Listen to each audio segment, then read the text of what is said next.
Hi dears, പുതിയൊരു വീഡിയോയിലോട്ട് സ്വാഗതം. ഡിഫറെൻറ്റ് ടൈപ്സ് ചിക്കൻ കറികൾ നമ്മളിവിടെ ഉണ്ടാക്കാറുണ്ട്. അതിൽ ടേസ്റ്റി ആയിട്ടുള്ള ഒരു ഐറ്റം തന്നെയാണ് ഇന്നത്തെ വീഡിയോയിൽ ഉൾപ്പെടുത്തിയിരിക്കുന്നത്. വീഡിയോയിലേക്ക് പോകുന്നതിന് മുമ്പേ നമ്മുടെ ചാനൽ ആദ്യമായിട്ട് കാണുന്നവരുണ്ടെങ്കിൽ ഒന്ന് സബ്സ്ക്രൈബ് ചെയ്തേക്കണേ. കൂടെ തന്നെ ലൈക്ക് ചെയ്യാനും കമൻറ്റ് ചെയ്യാനൊന്നും മറക്കല്ലേ കേട്ടോ. ഇന്നത്തെ ചിക്കൻ കറിക്ക് ടേസ്റ്റ് നൽകുന്നത് തന്നെ നമ്മളിപ്പോൾ ഈ ചെയ്യുന്ന ഒരു കാര്യമാണ് കേട്ടോ.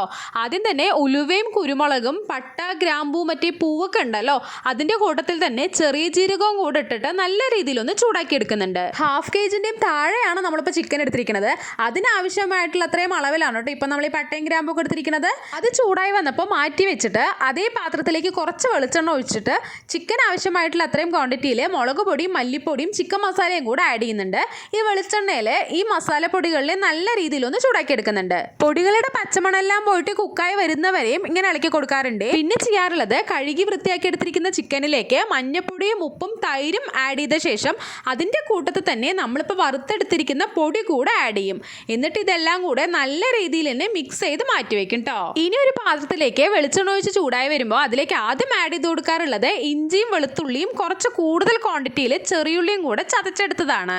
ഇതൊരു ഹാഫ് കുക്കായി വരുമ്പോൾ തന്നെ അതിൻ്റെ കൂട്ടത്തിലേക്ക് ഒരു വലിയുള്ളി മുറിച്ചതും കുറച്ച് കറിവേപ്പിലയും കൂടെ ആഡ് ചെയ്തിട്ട് ഇതെല്ലാം കൂടെ നല്ല രീതിയിലൊന്ന് വഴറ്റിയെടുക്കും. നമ്മൾ ആദ്യം എണ്ണയിലേക്ക് ആഡ് ചെയ്ത് കൊടുത്തത് വെളുത്തുള്ളിയും ഇഞ്ചിയും ചെറിയുള്ളിയും കൂടെ എല്ലാം ചതച്ച പേസ്റ്റ് ആയതുകൊണ്ട് തന്നെ അടിപിടിക്കാനുള്ള ചാൻസ് ഉണ്ട്.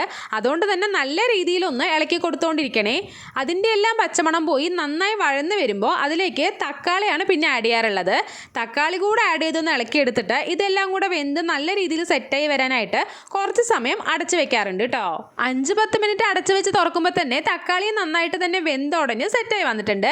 ഇനി അതിലേക്ക് നമ്മൾ നേരത്തെ മസാല തിരുമ്മി വെച്ചിരുന്ന ചിക്കൻ കൂടെ ആഡ് ചെയ്ത് കൊടുക്കാം. ചിക്കൻ ഫുള്ളായി ആഡ് ചെയ്ത ശേഷം ഹൈ ഫ്ലെയിമിൽ ഇട്ടിട്ട് കുറച്ച് കൂടുതൽ സമയം തന്നെ എല്ലാം കൂടെ നല്ല രീതിയിലൊന്ന് ഇളക്കിയെടുക്കാറുണ്ട്. പാത്രത്തിൽ നിറഞ്ഞു നിൽക്കുന്ന ഈ ചിക്കൻ ചൂടായി വരുന്ന സമയത്ത് ഇങ്ങനെ ചുരുങ്ങി വരാറുണ്ടല്ലോ, അത്രയും സമയം വരയ്ക്കും ഇത് നല്ല രീതിയിലൊന്ന് ഇളക്കി കൊടുക്കാറുണ്ട്. അതിനുശേഷം അതിൻ്റെ മുകളിലേക്ക് കുറച്ച് കൂടുതൽ ക്വാണ്ടിറ്റിയിൽ തന്നെ ചെറിയുള്ളി അരിഞ്ഞതും പച്ചമുളക് മുറിച്ചതും കൂടെ ആഡ് ചെയ്തിട്ട് കുറച്ച് സമയം ഒന്ന് അടച്ചു വെക്കും. എണ്ണയിൽ വഴറ്റിയെടുക്കാതെ ചിക്കൻ്റെ മുകളിലേക്ക് ഇതുപോലെ തന്നെ ചെറിയുള്ളി ഇട്ടിട്ടുണ്ടാക്കുന്ന ചിക്കൻ കറിക്ക് ഒരു പ്രത്യേക ടേസ്റ്റ് തന്നെയാണ് കേട്ടോ. 10-15 മിനിറ്റോളം ഇതുപോലെ തന്നെ അടച്ച് വെച്ച് വേവിച്ചെടുക്കുന്ന സമയത്ത് ചിക്കനും തന്നെ ഇതുപോലെ വെള്ളം വന്ന് തുടങ്ങുമല്ലോ, ആ സമയത്താണ് ചിക്കൻ കറിക്ക് ആവശ്യമായിട്ടുള്ള അത്രയും ക്വാണ്ടിറ്റിയിലുള്ള വെള്ളം ഒഴിച്ചു കൊടുക്കാറുള്ളത്. ഹൈ ഫ്ലെയിമിലിട്ട് കുറച്ച് നേരം ഇളക്കി കൊടുത്തുകൊണ്ടിരുന്നിട്ട് ചെറിയുള്ളിയും പച്ചമുളകും എല്ലാം ആഡ് ചെയ്ത ശേഷം ലോ ഫ്ലെയിമിലിട്ടിട്ടാണ് കേട്ടോ 10-15 മിനിറ്റോളം അടച്ചു വെച്ചിരുന്നത്. അടച്ചു വെച്ച സമയത്തും ഇടയ്ക്കൊക്കെ തുറന്ന് ഇളക്കി കൊടുത്തുകൊണ്ടിരിക്കണേ.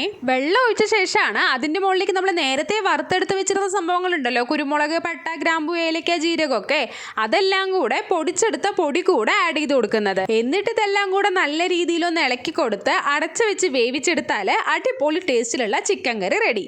വീണ്ടും മറ്റൊരു വീഡിയോയിൽ കാണും വരേക്കും ബൈ.